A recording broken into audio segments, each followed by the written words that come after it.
Hi everyone, welcome back to another video. Ed needs my attention. He's starting to show signs of wear on the body and he's not running how I would like him to run. I've got the Thistle run coming up next month at the end of May, so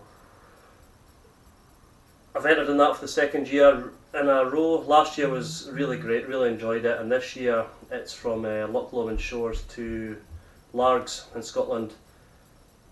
For those watching overseas down south, the Thistle run is like the Scottish version of the London to Brighton. But I'm going to take a slight break from the boot floor, purely because the sun's shining. So I want to get stuff done on Ed. I'll show you all around what I'm kind of concerned about, not happy with, and the problems with it running. The single point injection, I've always had a few niggly bits with it, and I just want to get it sorted because when it drives how it should, it's fantastic, and when it doesn't, it's just rubbish, and you get all these thoughts going through your head. I want to sell it, I want to strip it, I want, there's all these different things, and I want to enjoy it, same as anyone out there. I'm friends with obviously quite a few of the guys on YouTube, their channels, through social media and stuff. Fantastic guys, really, really good guys. What a great community. I've said it over and over again. Some of them, when they were saying that if you change camera angles, it keeps more people interested. So, thought I would try it, see how it works. Let me know. Filming doesn't come naturally to me, it never has.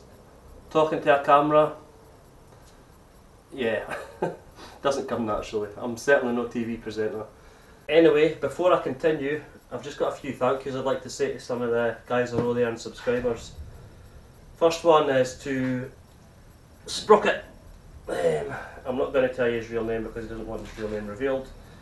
He has, like a lot of the guys, a mini restoration he's working on.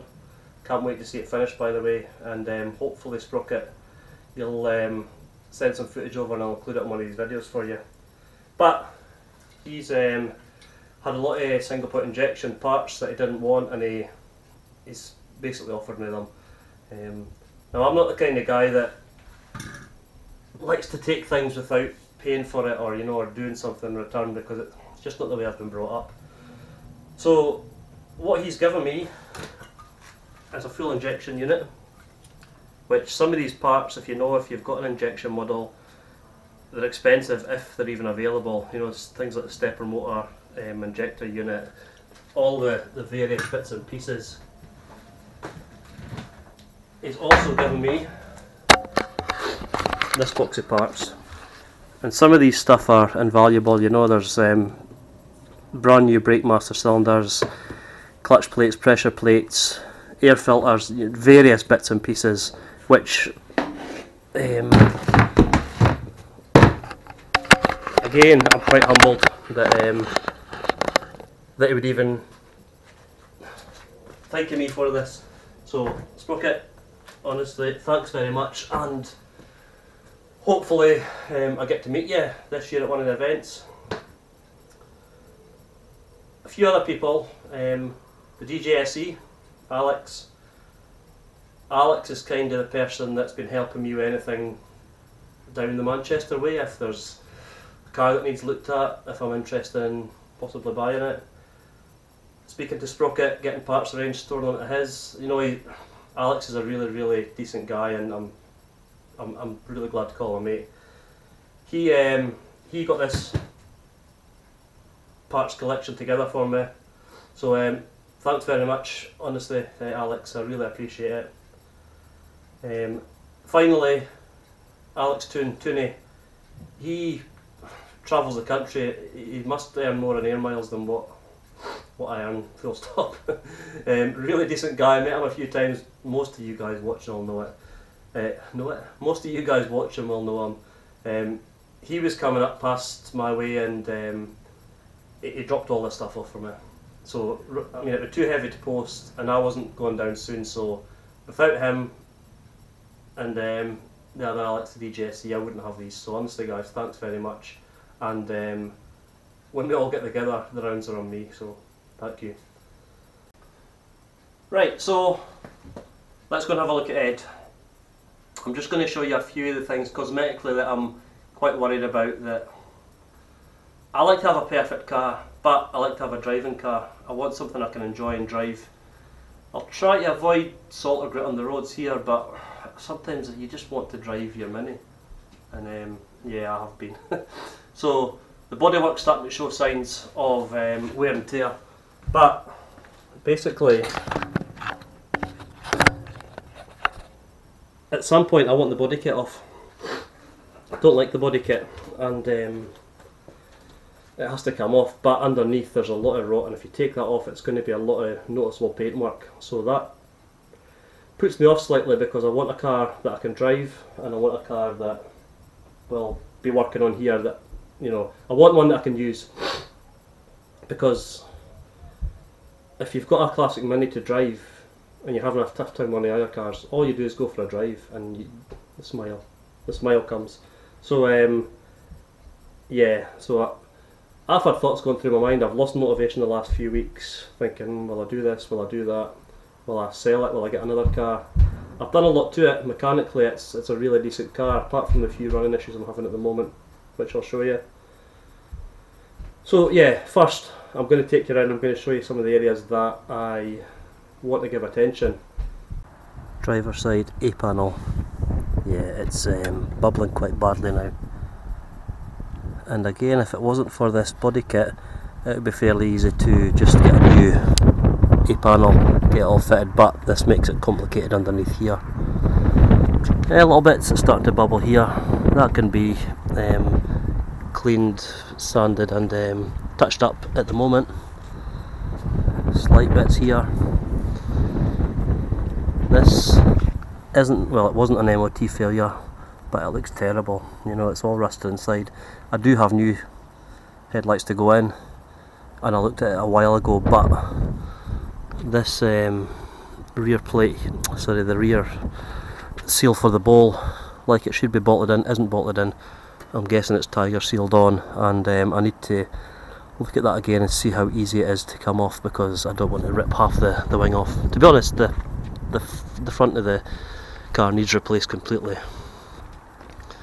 This is just a spray can job. You can see obviously the line here.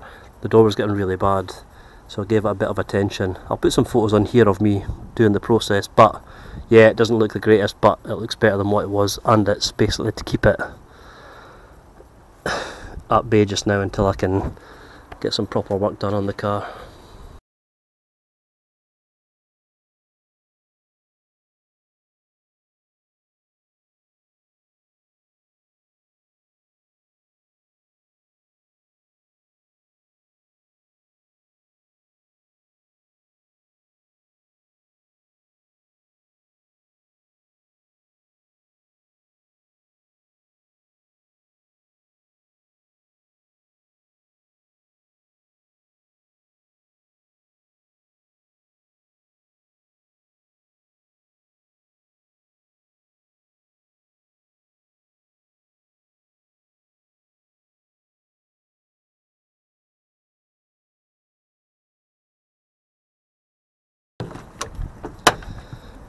Terrible example here of what the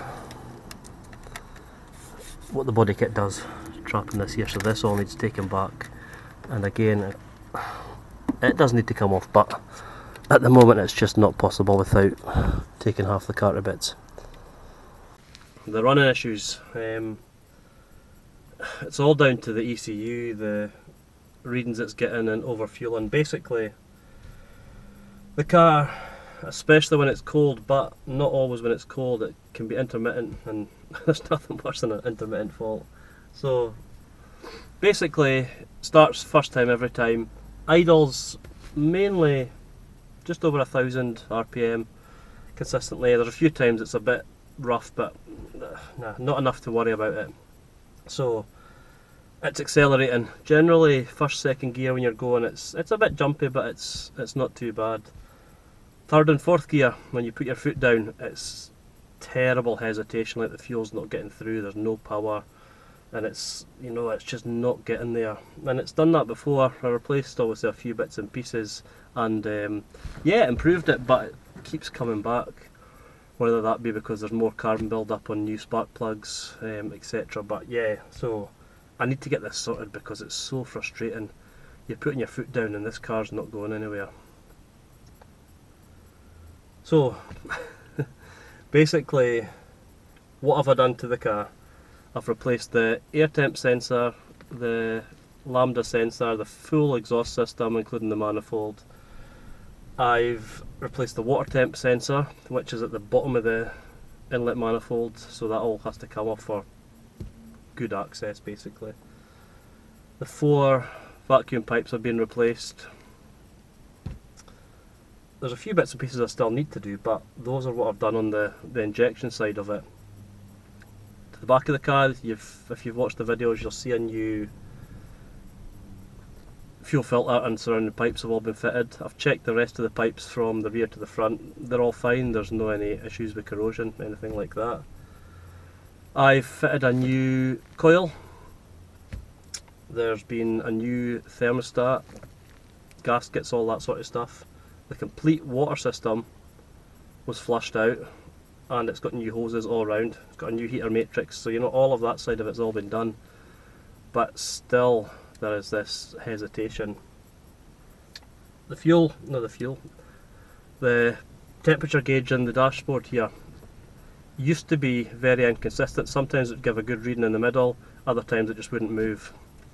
And sometimes by tapping it, when I first got the car, it made it work. So obviously I'm thinking a connection, an electrical intermittent fault.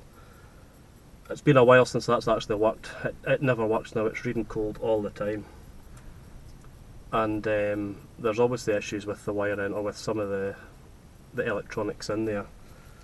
So I need to do a bit of investigation, and it means taking the injection system off and just having a look at each part again, and it'll be the 3rd time I've had it off, to be honest. So I am keen to get this fixed. There's a few other bits and pieces I've got to put on the car, and a few bits and pieces I want to replace, like the distributor cap, the rotor cap, things like that.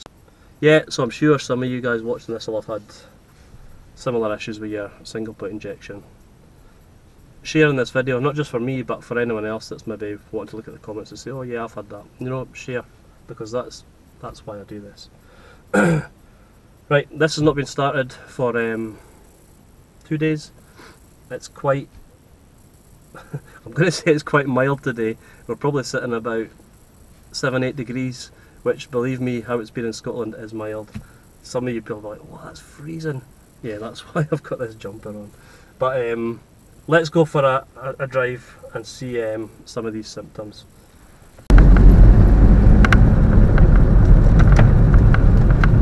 I always know when it's going to start misperforming because I can smell petrol. You know, I can smell it coming from behind the dashboard, and I generally know that's when it's going to start speeding up. I generally know that's when it's going to start hesitating. So if I put my feet down now, that's only at low speeds, shudder on the steering wheel. I'll show you once we get a bit faster.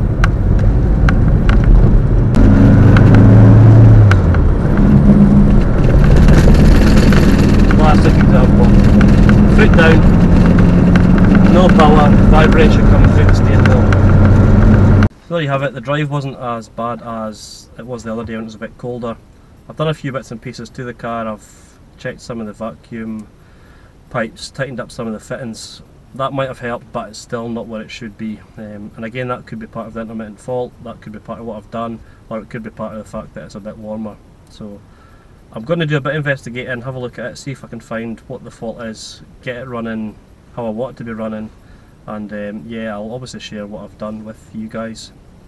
I know a lot of you guys out there prefer the videos on Eleanor, but the reason I do these videos is because there's a lot of single put injection cars out there, which means there's going to be a lot of faults, and if I can help someone by explaining my symptoms and showing what I'm doing, and by some of you guys chipping in on your experiences and what you've done to resolve it, hopefully we can help these guys that are struggling. There's a lot of things on forums out there, different opinions, and various different outcomes. So yeah, hopefully by doing this video we can help some of you guys out. I would love to get one of the Picavant ACR4 diagnostic machines or the similar ones, but you know, they're sitting just now between about £250 and £300, and that's just too much than what I would spend just now when I've got all the other expenses. So it would be great to go and plug one in and just get all the readings, but I just haven't got that luxury just now, so yeah. But yeah, as always, thanks for watching, take care, and I'll see you on the next video. Cheers! And that's what I was worried was lying behind those bubbling rust mitts. This is what's left of the A panel, and this is actually scary underneath what's going on under there.